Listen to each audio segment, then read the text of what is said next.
Kita mulai. Bismillahirrahmanirrahim. Pertemuan 9 hari ini.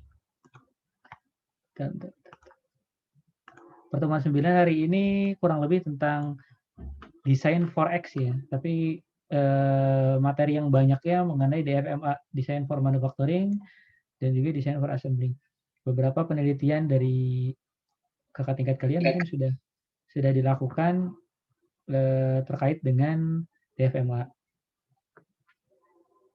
Dari outline-nya itu sendiri, dari keseluruhan kurang lebih kita ada beberapa lagi ya, 8-9 sekarang DFMA, kemudian nanti selanjutnya adalah konseptual dan detail design. Kemudian design for X ya, sebelum design for manufacturing dan assembling itu bagian dari design for X, di mana secara keseluruhan mechanical engineering itu setidaknya harus memiliki dasar. Yang pertama itu CAD, yang kedua adalah Euler Mode Indent Effect Analysis, yang ketiga adalah untuk QFD, Quality Function Deployment, itu untuk market needed atau customer need. Terus kemudian terakhir adalah quality ya, di mana quality atau tadi ada produk quality yang sebelumnya. Nah itu di mana CAD-nya itu kita lakukan dengan interface, jadi bentuk tampilan 2 dimensi, 3 dimensi, kemudian Euler Mode and Effect Analysis itu untuk mengetahui kondisi gagalnya dari satu produk, kemudian QFD untuk interface-nya adalah untuk kebutuhan dari customer, terus kemudian quality-nya adalah data-data dari customer, baik itu hasil penggunaannya, apakah dia puas atau tidak, apakah sudah memenuhi atau tidak. Nah, dari yang tersebut mulai dihubungkan dengan user interface, di mana user interface-nya itu hubungannya itu adalah dengan working memory dari export system. Nah, di sini di dalamnya adalah mengenai di FX design for X ya, atau rules-nya, sehingga muncul file storage dan data. Nah, di sini maksudnya design for X ini apakah dari hasil manufacturing-nya itu bisa mengalami feedback, ada perbaikan, atau dari feedback customer-nya juga mengalami perbaikan, dan lain-lain. Dan juga di sini interface dari yang 4 tadi, apakah bisa diperbaiki di design for X ini. Nah, design for X kurang lebih itu sebenarnya banyak. Di sini ada design for cost, design for biaya, ini untuk menentukan biaya, design for value atau menentukan nilai dari satu produk, design for manufaktur atau manufacturing itu desain untuk mempermudah atau memperlancar dari manufacturing. Terus desain for assembling untuk mempermudah perakitan atau mengefisienkan dari perakitan. Terus desain for reliability adalah untuk desain dari keandalan dari penggunaan dari satu fitur atau fungsi dari produknya. Ada juga desain for test, apakah dia sebelum, saat, dan sesudah tes dia menunjukkan kondisi yang sesuai dengan kondisi sebenarnya dari satu produk itu. Jangan sampai pas ditesnya bagus, pas penggunaannya jelek, atau kebalikannya, pada penggunaannya pada ditesnya jelek, ya, padahal penggunaannya bagus. Jadi memang pada saat pengujian memang harus betul-betul representatif terhadap satu produk itu. Terus design for measure adalah untuk pengukuran seperti tadi ya di metrologi, apakah desainnya itu memenuhi standar untuk metrologi, apakah standar untuk pengukuran, ataukah misalnya mengalami keterbacaan pada gambar kerja dan lain-lain. Terus kemudian ada desain for environment adalah aman untuk lingkungan. Desain, jadi bukan hanya sekedar desain tapi juga desain untuk menunjang bagi lingkungan. Nah, di sini ada desain for X. Ada juga sebetulnya yang lain adalah desain for P ya, people. Desain for people itu seperti ergonomi, terus seperti tadi ya kepuasan dan lain-lain itu ada lagi sebetulnya. Nah, di sini dari yang sekian banyak akan dijelaskan beberapa di sini. Yang pertama desain for cost. Desain for cost di sini dapat diartikan yang pertama adalah hubungan adalah mengestimasi biaya atau ongkos produksi. Jadi kalau kalian misalnya mau memproduksi piston ring, nah kalian harus tahu yang saya buat ini mengalami beberapa kali proses, mengalami bahan apa saja, terus dia apakah ada biaya yang lain selain biaya produksi dan selain biaya langsung, apakah ada biaya listrik, apakah ada biaya yang lain. Nah, di sini ada dua. Yang pertama adalah desain untuk produk yang baru, betul-betul baru, maka harus diestimasikan jika dilakukan mass production atau dilakukan produksi secara berulang. Jadi harus diestimasi seperti itu. Sehingga muncul biaya yang sesuai dengan perencanaan. Terus kalau misalnya untuk yang kedua, produknya sudah berjalan, misalnya perusahaan saya sudah membuat gear untuk vendor yang misalnya Yamaha, maka di sini estimasi biaya yang lebih baik akurasinya. Karena biaya sebelumnya sudah diketahui, jadi tinggal diefisiensikan biaya tersebut. Dari yang semuanya, kemudian dianalisis lagi, dievaluasi, ternyata kita bisa mengalami penurunan di sektor ini. Itu sehingga apakah desainnya diganti atau dan lain-lain.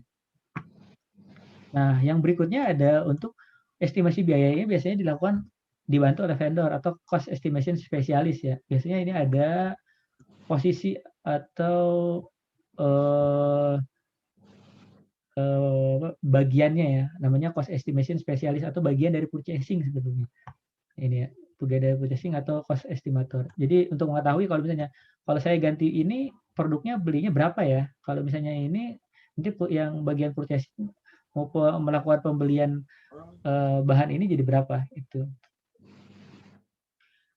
Nah, di sini ada desain for cost itu total biaya yang harus dikeluarkan setidaknya ada ini. Ada yang dinamakan biaya tidak langsung. Biaya tidak langsung itu ada tadi ada overhead. Overhead itu listrik, air, pekerja tambahan kayak security, cleaning service dan lain-lain. Terus ada juga selling expenses kayak oke, waktu sudah habis. Kita close. Oke, kita lanjut.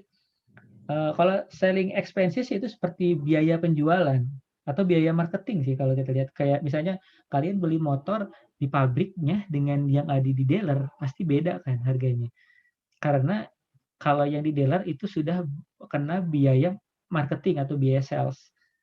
Jadi harus ada marginnya. Tapi kalau misalnya di pabrik, ya itu biasanya biaya biaya langsung ditambah biaya overhead. Biasanya sampai sini. Nah, kemudian ada biaya tidak langsung adalah profit yang harus ditekankan. Misalnya saya harus produksi apapun, margin profit saya harus minimal misalnya 10%. Kalau di bawah 10%, berarti ada kemungkinan ada faktor lain atau biaya lain yang tidak tercover misalnya. Gitu. Terus yang berikutnya adalah ada diskon. Kenapa diskon masuk ke cost? Karena semakin tinggi diskon, maka profit semakin rendah. Kalau diskonnya semakin rendah, berarti profitnya semakin tinggi. Seperti itu. Makanya itu kalau misalnya kalian sering lihat di jalan atau di iklan-iklan atau di mall biasanya diskon 90%. Itu sebetulnya mereka ada kemungkinan satu adalah profitnya pasti sudah dapat. Margin profit tadi yang 10% itu sudah dapat. Yang kedua, ada kemungkinan dia diskon itu harga direct cost-nya gimana? Nah, direct cost-nya ada kemungkinan dia up dulu. Dia tinggikan dulu, misalnya harga biasanya baju 100.000, dia naikin jadi 300.000. Sehingga diskon 70%. Akhirnya balik lagi ke 100.000. Itu bisa jadi seperti itu. Jadi ada permainan dari direct cost-nya. Jadi permainannya antara direct cost atau diskon. Jadi dari dua hal ini. Nah, selain indirect cost, ada direct cost tadi. Adalah hubungan langsung dengan biaya produksi. Jelas, ada material pembuatan dari produknya, baik itu material produknya ataupun material yang berhubungan dengan packaging misalnya, atau misalnya material-material penunjang lainnya. Nah, di sini juga ada purchase part. Purchase part itu yang tadi ya, kayak kalau misalnya kalian mau buat pengecoran, casting, sehingga kalian harus beli part untuk supportnya. Nah, itu juga masuk ke purchase part. Terus ada labor atau tenaga kerja. Jelas ya, tenaga kerja itu disebut biaya langsung. Terus ada tooling. Tooling yaitu tadi kalau berhubungan dengan mata pahat atau mata gerinda dan lain-lain, itu yang berhubungan dengan tooling. Kemudian selain ada kriteria yang pertama, direct cost dan indirect atau langsung dan tidak langsung, ada kriteria kedua yang namanya biaya cost variable atau biaya tidak tetap, dan ada biaya fix atau biaya tetap. Biaya tetap, tooling dan overhead setiap bulan pasti sama. Setiap bulan kita harus membayar listrik, membayar air, membayar gas. Kita harus membayar security, tetap harus bayar, dan lain-lain. Nah, tooling juga sama. Setiap 1 bulan harus ada penggantian, harus ada maintenance, dan lain-lain. Itu juga tooling. Tetapi variable cost adalah variabel yang bisa turun naik atau bisa dikendalikan. Contohnya kalau misalnya produksinya sedikit, otomatis materialnya sedikit, tenaga kerjanya sedikit. Tapi kalau misalnya yang diproduksi sedikit, kita tetap sama, bayar security sekian, bayar. Ya, silakan di mute. Oke, itu ada 2. Terus ada poin ketiga adalah ada yang dinamakan biaya produksi. Biaya produksi adalah tadi yang kenapa kita untuk pembelian motor langsung di pabrik ini kita kena biaya produksi ini. Itu sampai overhead atau biaya yang dibebankan tadi ke listrik, air, gas, atau security, cleaning service atau dan lain-lain. Nah, tapi kalau total biaya secara keseluruhan, yaitu biaya sampai sini. Profit kan tidak termasuk ke ini ya, ke bagian ini. Dan diskon juga tidak. Nah, untuk penjualan sebenarnya sampai profit. Diskon ini bisa ke selling, tapi kan makin tinggi diskon, profit makin rendah. Profitnya, diskonnya makin rendah, profit makin tinggi. Itu design for cost. Nah, di sini material itu biasa pembelian, sisa pemotongan, bahan baku, dan lain-lain. Nah, ini yang tadi ya, bisa untuk kemasan, fastener, atau biaya support part, dan lain-lain. Nah, tooling juga sama, ke pahat, atau ke jig, picture, molding, atau dies. Nah, overhead jelas tadi ya, ada utility seperti air, listrik, cleaning service, administrasi, dan yang tidak langsung.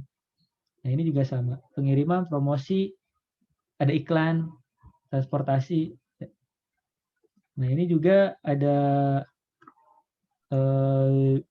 fixed cost, biaya tetap, nilainya berapapun, produk-produk yang diproduksi, misalnya awalnya 10.000, sekarang jadi 9.000 ya tetap. Biaya overhead dan tooling itu tetap ada, tetap tiap bulannya tetap dibayarkan segitu.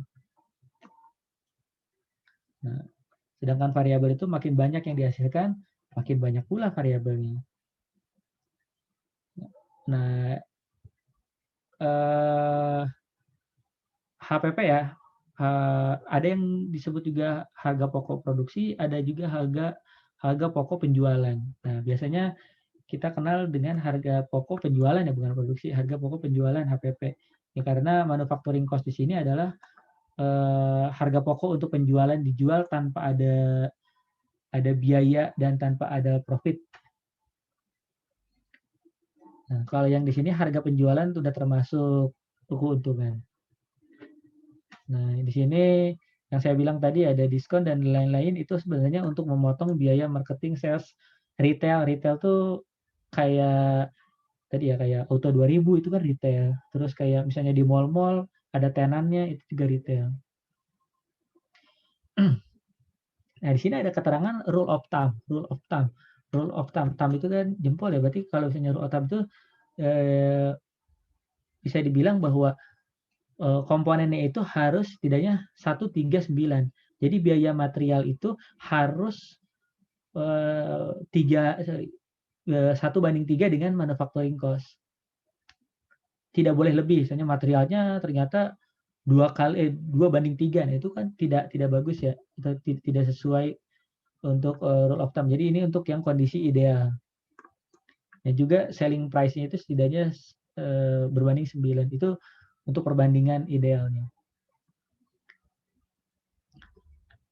Ini yang tadi yang sudah dijelaskan 7 faktor yang untuk mempengaruhi biaya atau ongkos produk ya tadi. Ada material yang digunakan, tipe mesin yang digunakan jelas ya. Nah, ini dimensi produk jelas, semakin besar apa semakin kecil atau semakin presisi juga beda. Presisi ke toleransi ya yang ini. Jumlah produk yang ini jelas beda. Nah, banyak produk yang dipotong. Ini ada MRR atau waktu pemasinan, cutting speed, feeding misalnya, dan lain-lain. Terus kemudian ada ongkos pekerja. Ini juga sama untuk mempengaruhi ongkos produknya. Karena semakin logikanya berarti semakin tinggi ini ya. Nah, semakin tinggi biaya pekerja, buruh demo misalnya, berarti kan naik gaji 1 juta saja, berarti kan 1 juta dikalikan berapa ribu, berarti 1 M, nambah pengeluaran 1 M, otomatis dia harus menaikkan dari manufacturing cost atau total cost-nya. Berarti otomatis biaya materialnya semakin meningkat, terus kemudian harga penjualan semakin makanya harga barang jadi semakin meningkat. Jadi kalau misalnya ada kenaikan gaji setiap tahun, pasti dibarengi dengan kenaikan harga-harga produk setiap tahun. Jadi agak rasional memang. Kalau ininya naik, harga-harga tetap naik. Jadi jangan sampai para yang menuntut kenaikan itu seperti bilang gaji kami naik, tetapi harga-harga tetap naik, ya itu wajar. Karena kan yang menggaji mereka itu kan pabrik. Pabrik itu tetap harus menyeimbangkan neraca kan. Kalau misalnya mereka naik, gaji pengeluaran dia naik, berarti pendapatan dia harus ditambah. Pendapatan dari harga produk misalnya. Jadi itu rasionalnya seperti itu. Oke, ada juga design for value. Design for value di sini ada yang ditemukan adalah nilai ya, value atau nilai dari setiap fitur ya. Di sini sebetulnya masih abstrak sih mengenai design for value. Hampir sedikit juga untuk penjelasan detail mengenai design for value. Tapi intinya adalah nilai dari satu barang. Nilai itu bukan berarti harga ya. Nilai itu adalah namanya juga nilai yang dirasakan bagi pengguna. Contohnya di sini adalah fungsi. Fungsi itu kan yang dirasakan. Itu bisa disebut dengan nilai. Terus siklus atau umur dari satu produk. Itu juga bisa disebut dengan nilai. Jadi semakin lama dianggap lebih punya nilai ya, atau nilai yang lebih. Terus layak atau tidak. Nah, tadi worth it atau tidak sih saya pakai apa istilahnya tadi bumper atau tanduk di mobil itu kan lebih ke nilai. Nah, terus yang terakhir nih penting adalah bandingkan antara harga dengan fungsi. Yang saya tadi bilang tadi nilainya lebih condong kemana kalau untuk bumper itu. Saya beli itu untuk melindungi bumper, ternyata pas ditabrak saya ganti bumpernya, tetapi harganya itu lebih tinggi dibandingkan saya perbaikan dengan bumper kalau misalnya tertabrak misalnya. Itu kan tidak worth it ya, apalagi mobil baru itu kan ada garansi ya, pasti ada garansi. Garansinya itu per kejadian malah. Kalau misalnya kejadian ditabrak dari belakang kan saya sendiri ya merasakan bahwa perbaikannya murah, hanya 300.000 per kejadian. Jadi untuk yang dapat membeli mobil baru, lebih baik yang ada garansi, lebih baik jangan dipasang seperti itu. Pasang seperti itu biaya beli bumpernya, terus biaya buat perbaikan. Tapi mendingan saya tidak ada, walaupun nabrak, saya perbaiki ke auto 2000, hanya perbaikan 300.000 per kejadian. Itu lebih worth it menurut saya. Harga harga terhadap fungsi dari garansinya. Dibandingkan saya harus beli itu, tahan, dan lain-lain. Yang ketiga adalah design for reliability atau keandalan. Keandalan di sini adalah untuk bagaimana caranya untuk mempertahankan satu kualitas dari produk. Tadi kan kita sudah belajar tentang produk quality. Nah, itu reliability adalah untuk mempertahankan satu kualitas itu. Kualitasnya kan tadi banyak ya, ada 8 dimensi dari kualitas. Jadi kualitas itu bukan hanya di produknya, tetapi dari misalnya penggunaan estetik atau misalnya dari keberfungsian dan lain-lain. Terus reliability itu sebetulnya ada di dalam FMEA atau Failure Mode and Effect Analysis. Jadi intinya FMEA itu adalah bagaimana jika produk saya itu gagal. Jadi itu kalian ngedesain satu produk tuh bayangkan kalau misalnya produk kita gagal. Kenapa harus dibayangkan produk gagal? Kalau kita sudah memikirkan gagal, berarti produk itu setidaknya kegagalan itu akan kita perbaiki sehingga lifetime-nya atau fungsi dari produknya akan jadi lebih lama. Jadi bukan hanya memikirkan tentang satu keunggulan, tetapi kalau gagal gimana ya? Misalnya kayak saya bikin mesin pencacah jerami. Saya mikir, kalau ada pisau mau motong, oh pasti potong. Kalau pisau ya pasti motong. Tapi kan kita mikir lagi, gimana kalau gagal ya? Misalnya tidak terpotong. Gimana ya kalau ternyata bukan kepotong tapi malah jeraminya melilit ya? Itu kan harus kita pikirkan. Oh berarti supaya tidak melilit, gimana kalau kita tambah cover atau kita penahan? Jadi yang kena potong langsung jadi tidak ikut melilit ke pisaunya.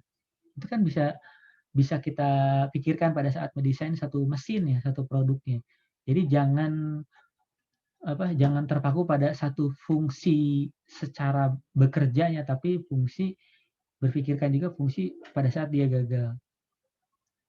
Itu kalau misalnya bikin mesin, tapi juga kalau misalnya kalian tugas akhir, kalau misalnya kalian buat spesimen, kalian harus pikirkan juga kalau misalnya saat spesimen saya tes, ternyata gagal, apa yang harus saya lakukan?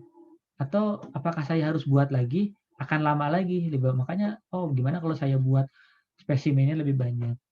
Atau gimana spesimennya biar tidak karat, saya bungkus dengan kedap udara. Itu kan berpikir jika gagal. Bukannya kita mengharapkan gagal, tetapi jangan sampai kita capek 2 kali.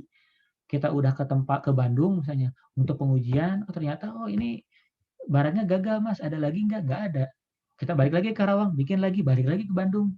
Capek. Lebih baik kan kalau kita punya spare-nya atau cadangannya itu lebih baik. Atau misalnya kita persiapkan, kita bawa ke Bandung untuk diuji, ternyata di Bandung itu karat. Oh Mas ini karat, nggak bisa kita uji metalografi misalnya. Harus balik lagi. Makanya pas setelah kita bikin spesimen, kita tutup dan lain-lain. Itu untuk berpikir untuk gagal. Berpikir jika gagal untuk tidak capek 2 kali atau untuk bahkan untuk gagalnya menjadi minim. Nah, berikutnya kita lanjut ke design for manufacturing, DFM. DFM ini didefinisikan dengan bentuk komponen sehingga bentuk komponennya itu lebih efisien. Lebih efisien dalam proses produksi, manufacturing ya. Proses produksi itu kan banyak.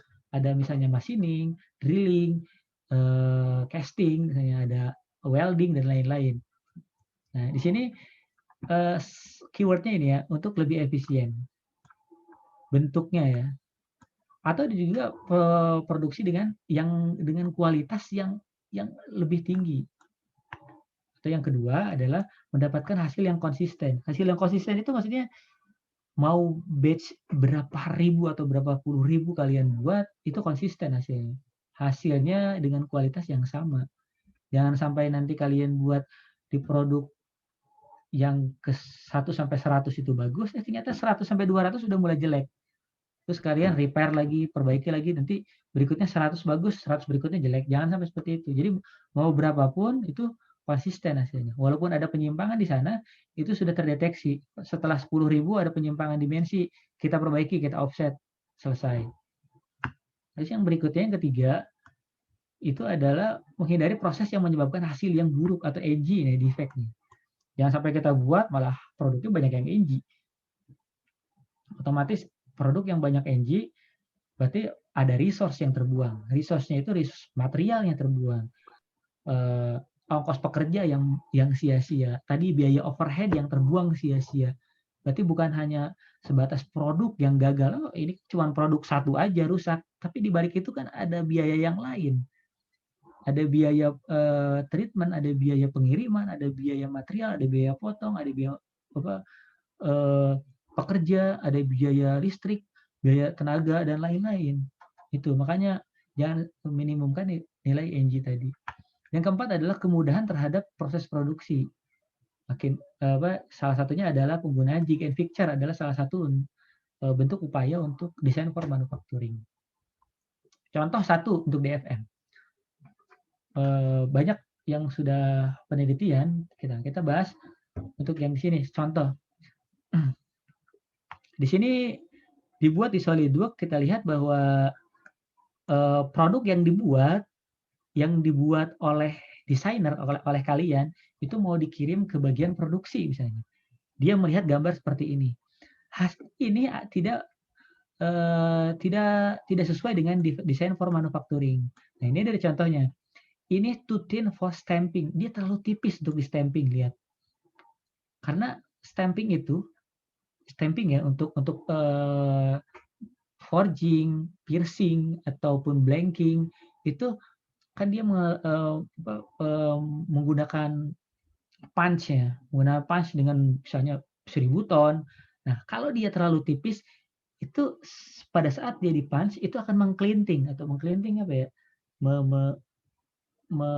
Mengangkat ya di bagian samping yang dekat dengan pemotongan tuh, jadi dia agak melinting gitu. Itu terlalu tipis dan itu tidak bagus. Hasilnya jadi edgy atau butuh perbaikan atau repair, itu juga nggak bagus. Sehingga muncul cost baru kan, itu tidak efisien.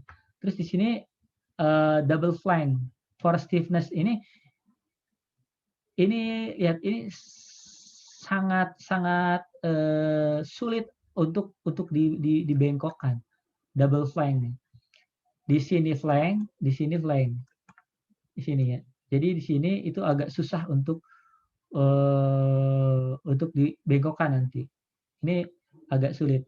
Nah, terus lihat di sini. Di sini ada slot. Slot 1, slot 2. Nah, slotnya yang di sini itu impossible untuk dilakukan milling. Kita mau diapain? Mau di forming dulu, di bending. Bisa di bending. Tapi setelah itu tidak bisa kita buat slot ini. Gimana? Buat slot ini dari atas nggak bisa. Kalau dari bawah dia bisa kemungkinan bisa butuh perpindahan orientasi atau misalnya defect ke bagian sampingnya, karena ini rapat sekali nih, lihat dengan sampingnya. Ini adalah contoh untuk desain yang tidak sesuai di FM. Nah, dari sini kita harus buat desain rekomendasi untuk yang sesuai dengan DFM. Ini adalah salah satunya. Lihatnya dari mana? Kemudahan untuk diproduksi, kemudahan untuk di milling, kemudahan untuk di bending, kemudahan untuk di stamping. Keywordnya itu simple sebetulnya. Jadi kalau zaman dulu sebelum mengenal desain for manufacturing atau desain for assembling, orang lain tuh ada pemikiran seperti ini. Saya yang desain, kamu yang buat ya. Jadi saya yang desain, gimana saya? Saya mau desain bentuknya A, B, C, D, F, G, atau bentuknya seperti ini, kamu buat. Akhirnya yang bagian produksi bingung. Gimana ini gambar gini, cara produksinya? Harusnya kan orang desain itu mampu menangkap kesulitan di bagian produksi, di bagian assembling. Mereka mampu mengakomodir. Makanya itu orang desain itu ya orang yang harus mengerti di lapangan, bukan orang yang cuma bisa di belakang meja. Oh, yang penting gambar saya bagus, saya render bagus nih. Bukan. Tapi desain yang bagus adalah desain yang mudah dibaca atau mudah diimplementasikan di proses-proses selanjutnya. Jadi jangan sampai desainnya bagus digabung dengan ini nggak bisa. nggak nyambung. Atau misalnya pas di inventor, kalian buat part ini ternyata pas disambung kok nggak masuk ya? Dia nggak nge-link gitu. Itu juga menjadi concern ya. Contoh dua. Contoh dua ini adalah pada saat proses drilling. Proses drilling pada saat ininya bentuknya radius, kalian mau buat drill, itu susah. Di sini dilihat problemnya. Drill itu kemungkinan dia bisa mengalami slip dan susah untuk senternya. Alternatif itu harus ditambahkan misalnya seperti ini. Dikasih rataan. Atau misalnya dikasih coakan di sini untuk drillnya ini. Karena apa? Drill itu permukaannya itu harus rata. Kalau enggak ya jelas dia bakal slip ini. Dia bakal geser ke sini, nggak bakal center sama sekali. Itu bisa kita buat desain baru yang sesuai dengan desain for manufacturing. Nah, untuk berikutnya adalah desain for assembling. Keywordnya di desain for assembling adalah, yang pertama adalah jumlah partnya itu berkurang. Awalnya kita menggunakan 100 part, setelah didesain ulang oleh kita, hanya menggunakan 20 part. Itu. Nah, kita bisa menggunakan fastener atau menggunakan yang lain. Fastener itu yang pernah saya bahas sebelumnya, yaitu misalnya kalau kalian buka alat-alat elektronik atau casing handphone, kalian suka muncul bunyi klik klik klik klik gitu. Tanpa ada baut, tanpa ada skrup, kalian bisa ngunci antar casing handphone itu yang bisa kita namakan dengan fastener. Itu juga mengurangi jumlah part. Karena makin banyak part berarti biaya produksi untuk membuat part itu jadi semakin besar. Nah, yang berikutnya kata kunci berikutnya adalah mengurangi handling atau alat bantu. Fastener tadi nggak pakai alat bantu, kita pakai kuku aja bisa kebuka. Pasangnya tinggal tekan. Berbeda kalau kita pakai alat bantu obeng untuk buka skrup itu akan lama lagi. Kalau misalnya kita bawa alat bantu, kalau enggak agak susah. Terus kemudian ini salah satu strategi adalah disarankan produknya itu orientasinya simetris. Kenapa simetris? Pada saat dipasangkan ke produk digabung ke produk lain, kita tidak bentuk pas ngambil, oh kebalik, putar dulu. Nah, tapi kalau simetris, mau kita ngambil dari posisi apapun, itu akan sama. Nah, kemudian keyword berikutnya adalah arah pergerakannya secara gerak lurus. Arah gerak perakitannya secara gerak lurus. Jadi maksudnya ini ke sini, ini ke sini. Ini kan agak langsung tegak lurus ya. Enggak ini ke sini, ini diputar dulu. Itu kan agak lama. Nah, untuk yang berikutnya adalah adanya penggunaan chamfer atau fillet di bagian ujungnya. Sehingga pada saat masuk, itu lebih mudah. Nanti kita akan ada gambarnya. Contoh ini adalah bentuk snap fit ya, atau fastener yang saya bilang tadi. Nah, snap fit di sini tinggal tempel ke sini, jadi seperti ini. Terus ada seperti ini juga langsung mengunci tanpa butuh alat bantu. Ada penguncinya. Ini juga sama, ada alat pengunci, ini juga sama. Ada beberapa bentuk-bentuk snap fit atau fastener ya. Nah, di sini ada yang saya bilang tadi bahwa di sini itu tidak ada chamfer. Nah, ini kita bisa chamfer biar pada saat masuk ke sini itu jadi lebih mudah. Kalau bentuknya tidak ada chamfer itu agak sulit, jadi mengepasnya ya agak susah. Terus di sini bisa kita tambah dengan tadi ya ada fixture ya. Kita tambahkan fixture di sini untuk pembatas agar dia tidak bergerak langsung ke center. Nah, di sini ada bentuknya lagi, itu untuk bentuk snap fit. Jadi langsung ngunci pada saat dimasukin, udah mas center pakai chamfer, terus ditambahkan snap fit. Jadi langsung nyekruk, langsung ngunci. Nah, ini adalah untuk benda simetris. Benda simetris maksudnya pada saat orientasi dilihatnya. Pada saat orientasi alfa, mau lo bentuknya seperti ini, mau masukin ke sini, ini lebih mudah. Mau ngambil dalam bentuk apapun itu bisa. Begitu juga dengan ini bisa atas bawah juga bisa. Ini juga bisa atas bawah, ini bisa. Jadi tapi yang lebih tinggi nilai simetrisnya yang pertama. Walaupun ini juga tetap simetris ya namanya.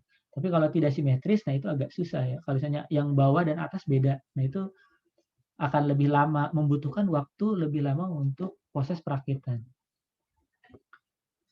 Nah ini juga sama untuk snap yang berbentuknya twist, ini juga bisa. Jadi untuk masuk plate ke dalam bagian bawah, itu kita tambahkan bentuk-bentuk yang lainnya. Sehingga nanti dimasuk terus diputar ya untuk memutar di yang di bagian bawahnya. Nah, ini juga tadi sudah dijelaskan chamfer di bagian ujung sini, di bagian ujung sini itu untuk mempermudah dia saat masuk. Jadi tidak miring atau tidak tersendat dan lain-lain. Wah, ini tadi sudah ya. Oke, contoh DFA. Nah, contohnya ini. Di sini ada seat frame atau tempat duduk dengan kondisi desain seperti ini. Bisa kita lihat. Terus redesign dia berbentuk seperti ini. Kita lihat. Coba apakah ada yang bisa menjawab bedanya apa sih gitu? Sama aja Pak atau enggak? Kok perasaan beda? Enggak ada bagus-bagusnya desainnya. Silakan ada yang menanggapi.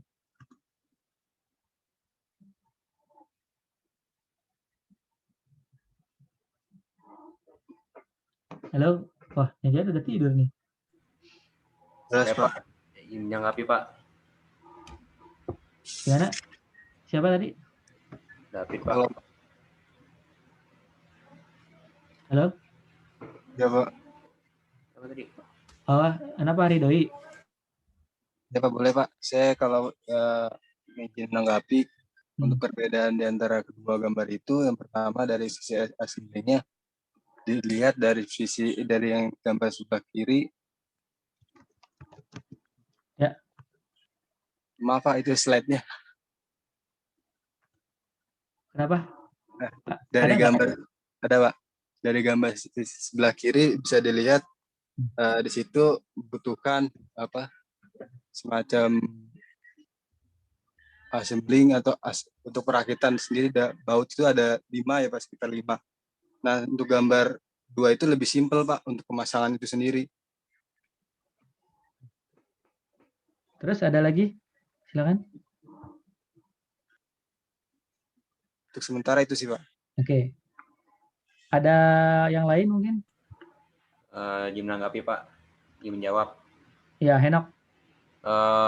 Pertama itu Pak, dari si jumlah pengaitnya Pak, di frame yang pertama itu kita lihat tuh ada jumlah pengaitnya ada 4 Pak. Nah sedangkan tuh di frame yang baru dia itu cuma ada jumlah 2 siku untuk pengaitnya Pak. Nah sedangkan kita bisa kita lihat juga Pak, dari bentuk si rangkanya itu Pak, yang semula tadi condong dikit ke depan akhirnya membentuk seperti huruf U Pak di desain yang baru ya Pak. Jadi sebenarnya secara fungsi masih sama nggak ini? Desain baru.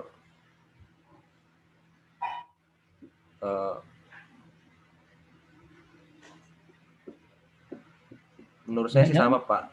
Menurut saya sama Pak. Cuman yang di desain yang baru ini lebih bisa kita lihat tuh ada pengurangan part dan materialnya Pak.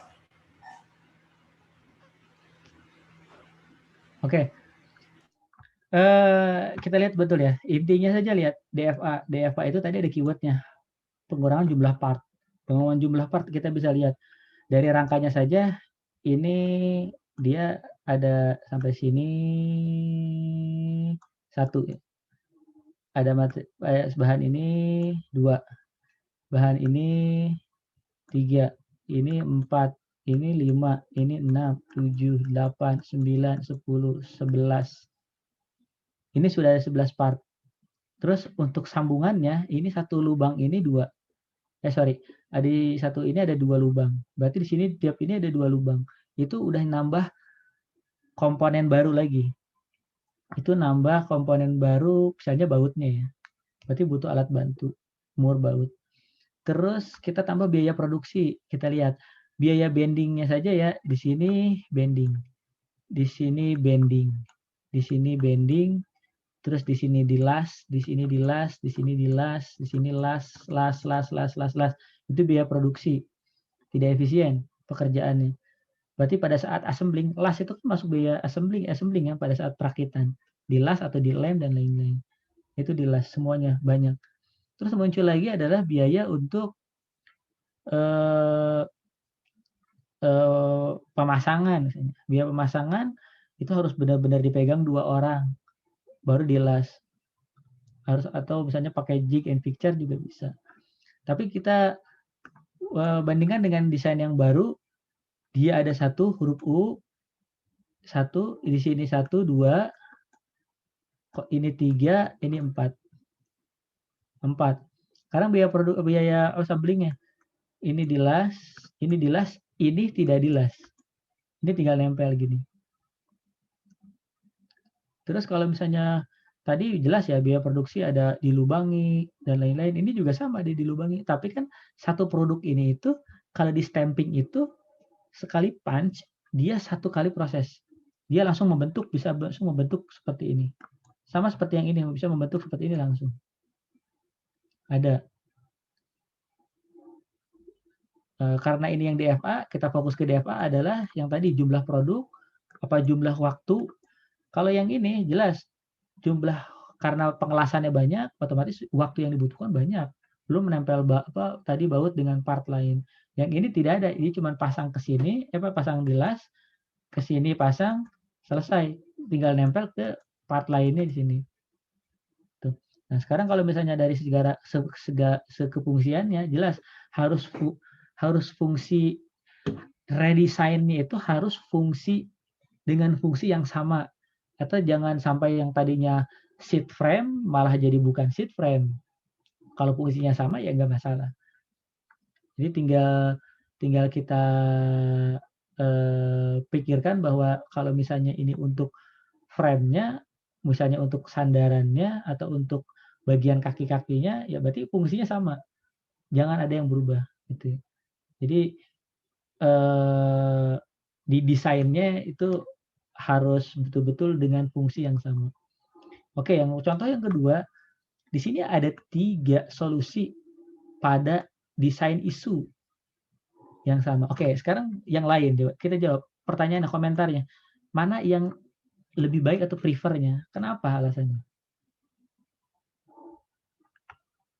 Ada yang lain? Izin jawab ya Pak. Mungkin yang lebih ringkas itu yang terakhir Pak, yang ketiga tuh Pak. Bukan ringkas ya, kita lagi bahas DFA nih, yang sesuai dengan DFA gitu ya. Ya. Iya Pak, yang ketiga Pak, soalnya tidak membutuhkan banyak itu Pak, part lain, part tambahan gitu Pak. Kan kalau yang pertama mungkin butuh baut tuh Pak, ada 4. Nah, yang kedua kan juga ada tuh Pak, atasnya ya kayak klip gitu. Nah, mungkin yang ketiga ini kita cuma memasukkan terus dibengkokkan tuh Pak, ada kan agak ngelengkung, nanti tinggal diluruskan udah bisa Pak. Fungsinya sama Pak. Betul. Jadi kalau misalnya dari 3 solusi yang berhubungan DFA, awalnya kita menemukan di lapangan itu seperti ini, atau bentuk yang kedua, kita bisa buat yang bentuknya seperti ini. Kalau misalnya ini bentuknya ada dasar, base, ini ada bentuk seperti ini, kenapa enggak kita bentuk langsung? Itu idenya gitu ya. Kalau bentuk langsung otomatis tidak ada ini pengikat di sini. Gitu kan. Terus kalau misalnya ini bentuknya hanya untuk memasukkan ini ke dalam lubang, ya kita lakukan aja pakai yang tadi snap fit. Yang dibengkokkan tadi langsung masuk, langsung kunci. Nggak masalah. Kalau misalnya secara bentuk sama dan secara fungsi sama. Itu maksudnya betul ya tadi Alfian. Saya belum tulis nih. Alfian. Oke, terus kita lanjut ke contoh ketiga. Ya, di sini juga sama. Contoh ketiga dari DFA adalah dari bentuk yang satu ke bentuk yang kedua, ini melakukan improvement design. Contohnya yang ini dia memiliki banyak sekali komponen sini. 1, 2, 3, 4, 5, 6, 7, 8. Di sini simple. Ini sama ini pakai spot weld, selesai. Tujuannya kan buat nempel aja, nempel antar komponen 1 dan komponen 2. Nempel tapi harus butuh banyak. Kita pakai spot weld, selesai. Sama seperti yang di bodi mobil juga kan, bodi dengan bodi, bagian luar dengan bagian dalam langsung di spot weld. Kalau pakai baut itu lama lagi, kalau spot weld kan cepat. Itu salah satu contoh mengurangi jumlah komponen, mengurangi biaya, dan mengurangi waktu pengerjaan assembling atau perakitan. Oke, sampai sini. Silakan, ada pertanyaan? Saya, Pak. Bentar, saya buka link presensi dulu. Oke.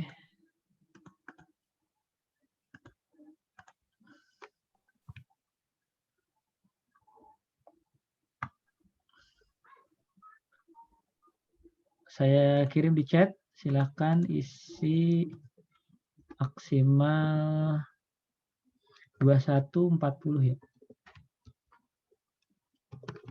Mohon maaf Pak, saya belum screenshot yang slide terakhir.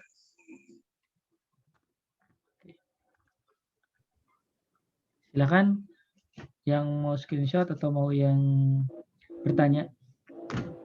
Saya Pak izin bertanya Pak. Lagi, kenapa Gi? Ini Pak mau bertanya perihal desain for cost.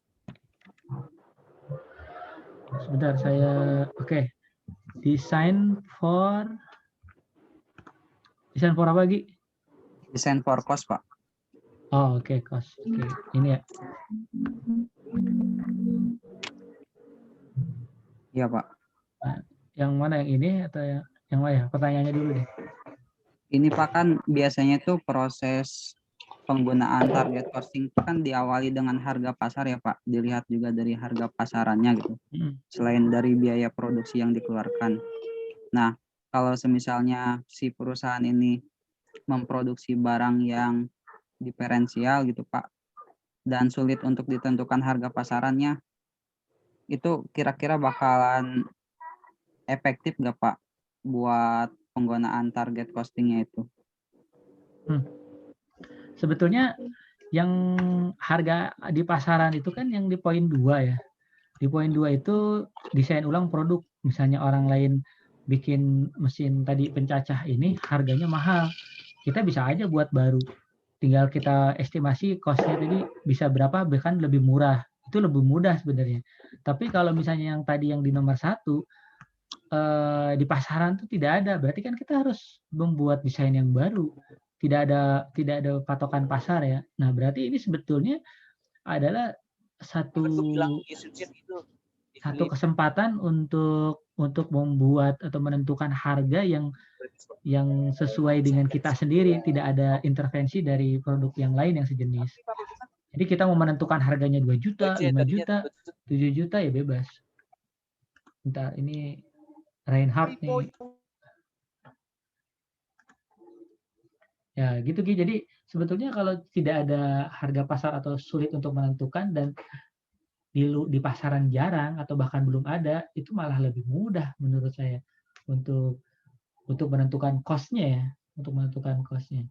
Tapi balik lagi, apakah ada barang yang sejenis? Misalnya saya mau buat mesin pecacah jerami, tapi di luar belum ada, tapi sudah ada mesin pencacah rumput. Misalnya, oh ini sejenis nih yang dicacahnya. Berarti kita bisa pilihannya 2, apakah kita mau tetap saklek harus bahwa kita itu yang pertama dan itu beda, atau kita bisa perbandingkan itu dengan yang sejenis tadi, proses sejenis dengan pencacah rumput. Oh ini sama aja dengan mencacah rumput. Jadi biayanya saya tidak boleh melebihi yang ada di pasaran untuk pencacah rumput. Misalnya gitu, itu bisa gitu. Oke. Satu lagi, kalau untuk biaya ini seluruhnya itu hanya berlaku setelah, kalau mau ya, setelah proses mass production atau proses produksi massal. Udah mau buat banyak nih, 1.000, 10.000, sejuta unit, itu bisa kita perkirakan. Tetapi pada saat kita membuat prototype atau produk pertama kali kalau kalian misalnya buat TA dan lain-lain, sebetulnya pakai ini betul boleh, tapi harganya pasti tinggi karena proses pengalinya beda. Makin banyak produknya yang diproduksi, berarti biaya ongkosnya semakin turun kan. Itu kayak yang tadi sini, biaya fixed cost. Fixed cost itu mau beli bikin satu tetap biaya sewa mesinnya per hari misalnya. Terus biaya tool yang dipakainya sama dan lain-lain. Hanya variable cost yang turun, tapi ininya masih tinggi. Karena kita buat satuan. Tapi kalau misalnya makin tinggi, otomatis pembagi dari cost-nya lebih murah. Jadi anggapannya misalnya biaya fixed cost kalau per hari biaya hampir 1 juta. Kalau kita variable cost 200.000 misalnya. Untuk per produk. Untuk per produk berarti kalau total digabung berarti harganya 1.200.000 satu produk. Tapi kalau kita bikin 10 produk, kalau 1.200.000 kali 10 kan 12 juta ya. Tapi kalau misalnya fixed cost-nya satu hari 1 juta, misalnya 10 produk kepake cuma 2 hari, berarti 2 juta. 2.200.000 kali 10, 200.000 kali 10 tadi, berarti 2 juta, berarti 2 ditambah 2. Jadi total 4 juta. 4 juta dibandingkan dengan tadi 12 juta. Jadi tetap lebih murah kan? Lebih murah yang kita kalau buat 10 unit misalnya. Karena fixed cost-nya jadi lebih murah. Variable cost-nya tetap tadi dengan total yang sama ya misalnya. Ya, itu jadi fixed cost-nya bisa dibagi. Mungkin itu sih. Ada yang lain silakan. Saya Pak, Pak, izin bertanya Pak. Bentar, tadi sebelum Galuh siapa? Saya Pak. Oh, Ridhoi. Kan udah tadi ada lagi. Ya Pak, tadi kan saya mau nanya Pak tentang DFI Pak. Design for Assembling Pak. Oh, oke. Coba saya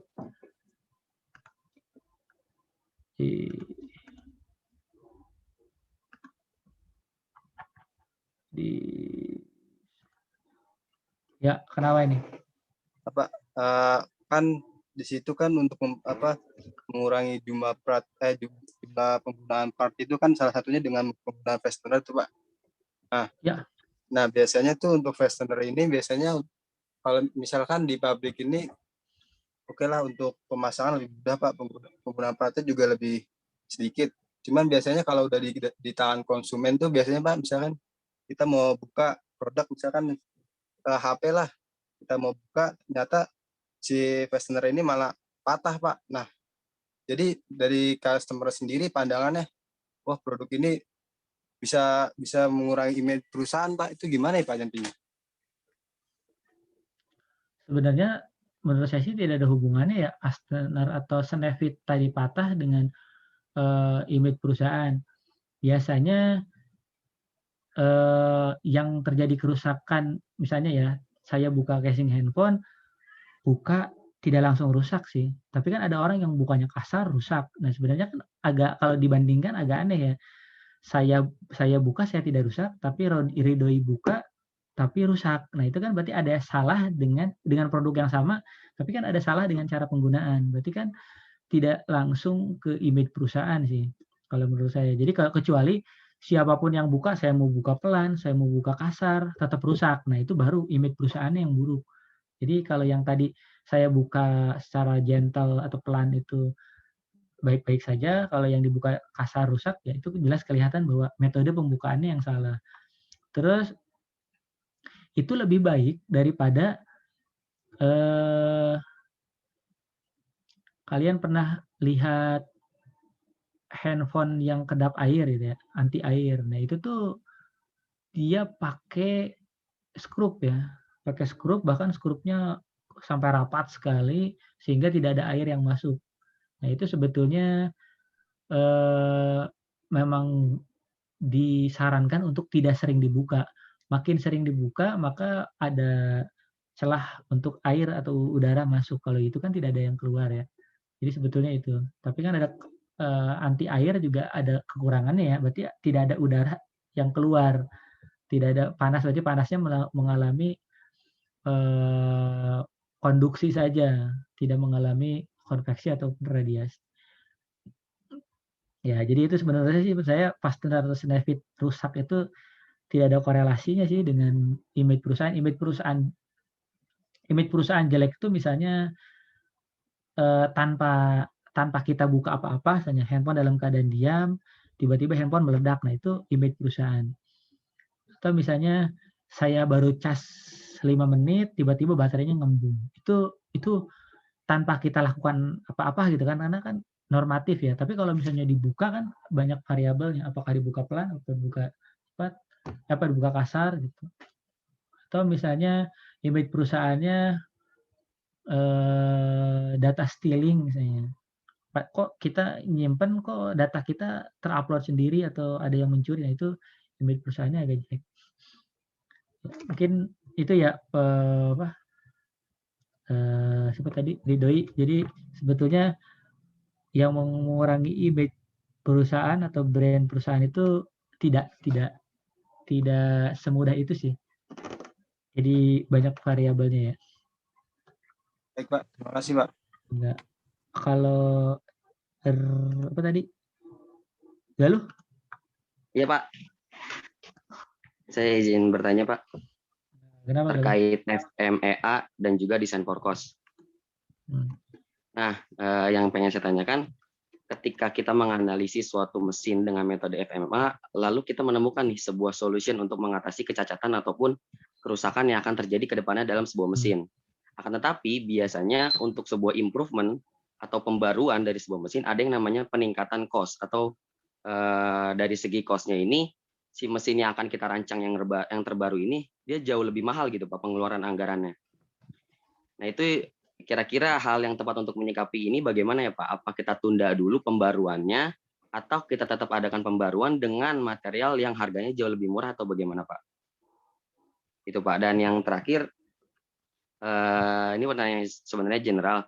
Sebenarnya dalam merancang itu hal yang paling utama harus ditinjau itu apa sih Pak? Apakah dari segi cost-nya, waktunya, penggunaan, atau bahkan minimalisir material yang akan digunakan. Soalnya seperti tadi yang kata Bapak kasih contoh antara dua case gambar tadi, ada barang yang menggunakan baut untuk menyatukannya, ada yang menggunakan spot weld.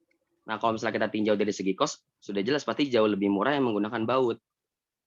Nah, iya jauh lebih murah yang menggunakan baut. Nah, itu lebih tinjau mananya, Pak? Apakah dari segi cost-nya kah atau minim materialnya? Itu Pak. Jadi 2 pertanyaan, Pak. Oke. Terima kasih. Pak.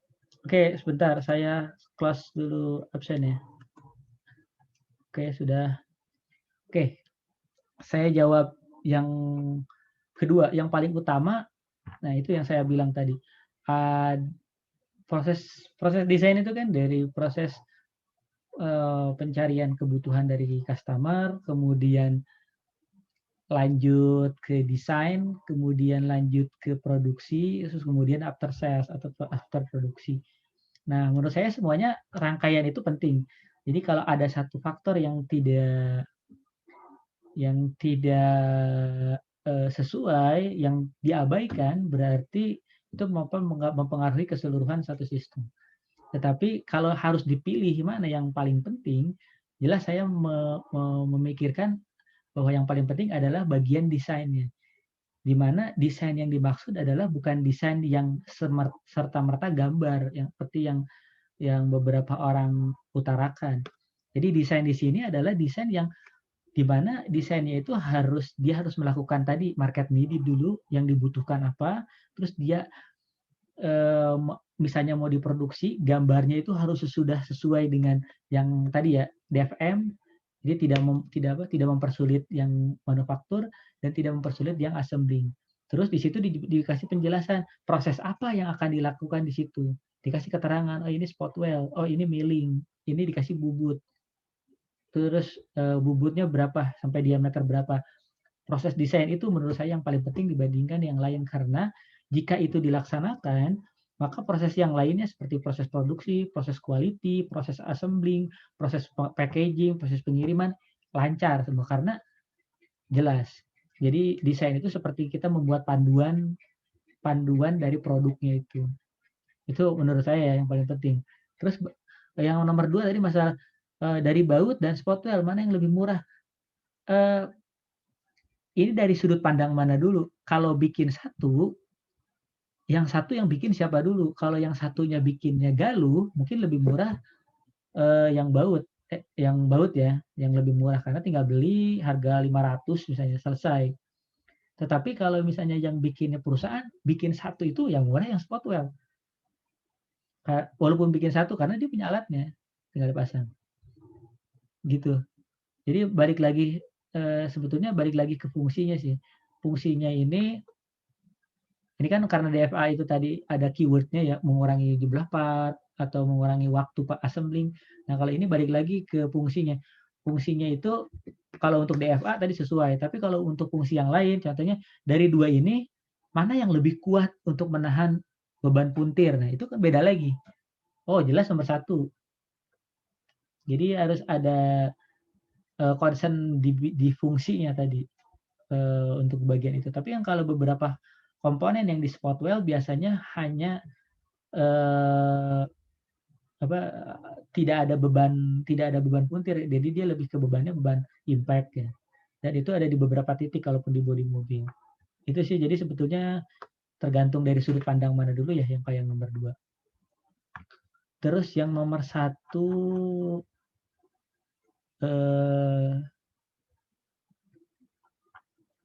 satu apa ya tadi? Saya nggak dicatat nih, lupa. Galuh. Iya Pak, gimana mau diulang saja atau gitu? Coba diulang. Mohon maaf nih, saya lupa. Tentang apa ya tadi teh?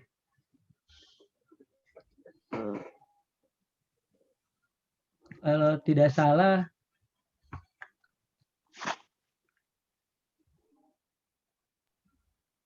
pertimbangan apa saja yang membuat produk gitu Pak? Apa cost kayak gitu tadi Pak?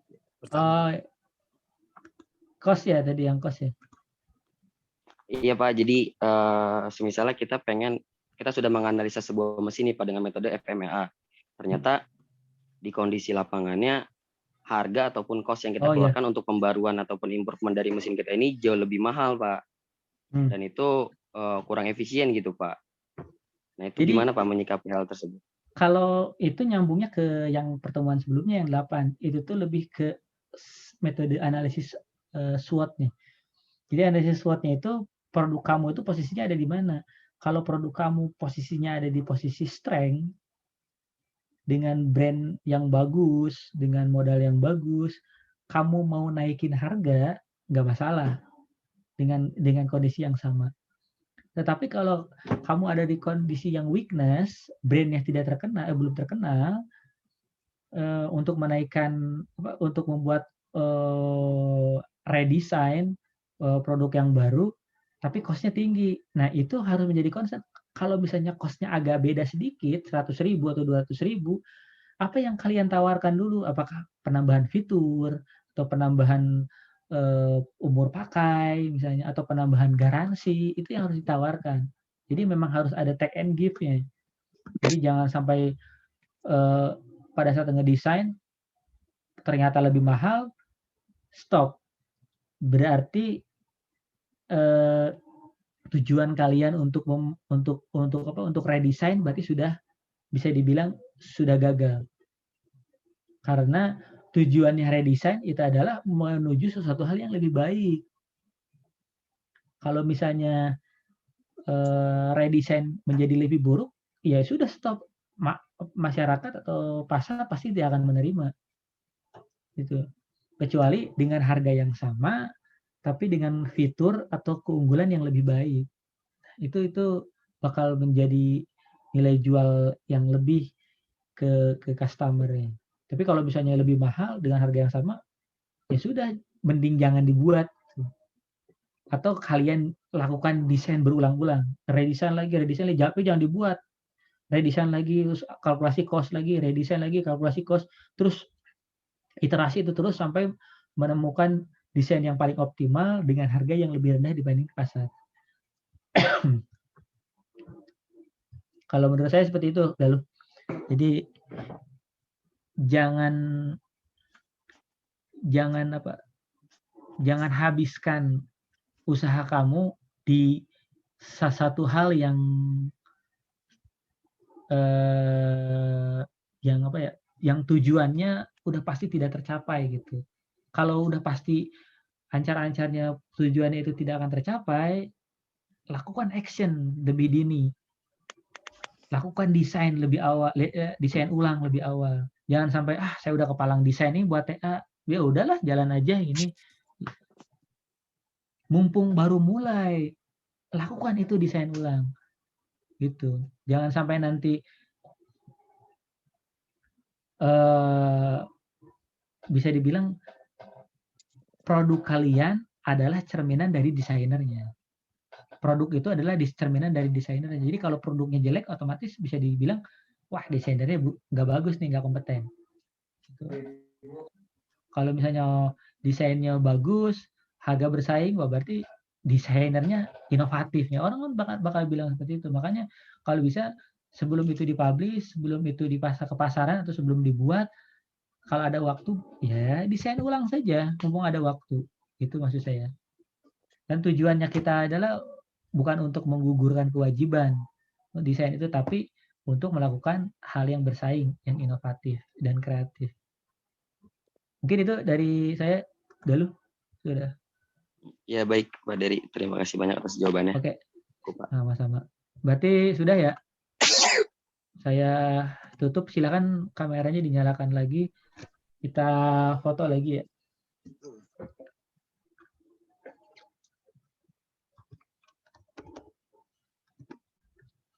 Ya, yang belum dinyalakan,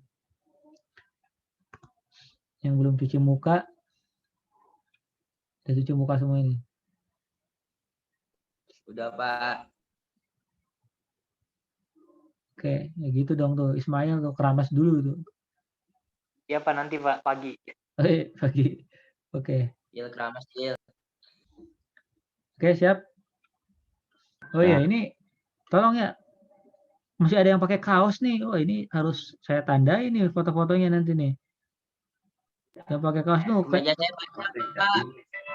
kayak Feby tuh, rapih tuh. Pakai almet tuh. Wah, ini saya cek nih yang pakai kaos nih. Saya warning nih kalau pertemuan berikutnya masih pakai kaos nih. Oke, siap. Siap Pak. Siap. Halaman 1 ya. Halaman 2. Halaman 3. Halaman 4. Halaman 5. Halaman 6. Oke, sudah cukup. Terima kasih. Kita tutup. Kita sampai ketemu lagi di hari Senin ya. Jadi persiapan nanti ada pengumuman lagi. Hari Senin kita pertemuan 10 dan 11 ya. Kayak gini lah. 1 jam istirahat, 1 jam lagi. Oke, terima kasih. Jika tidak ada pertanyaan lagi, saya tutup ya. Assalamualaikum warahmatullahi wabarakatuh. Waalaikumsalam warahmatullahi wabarakatuh.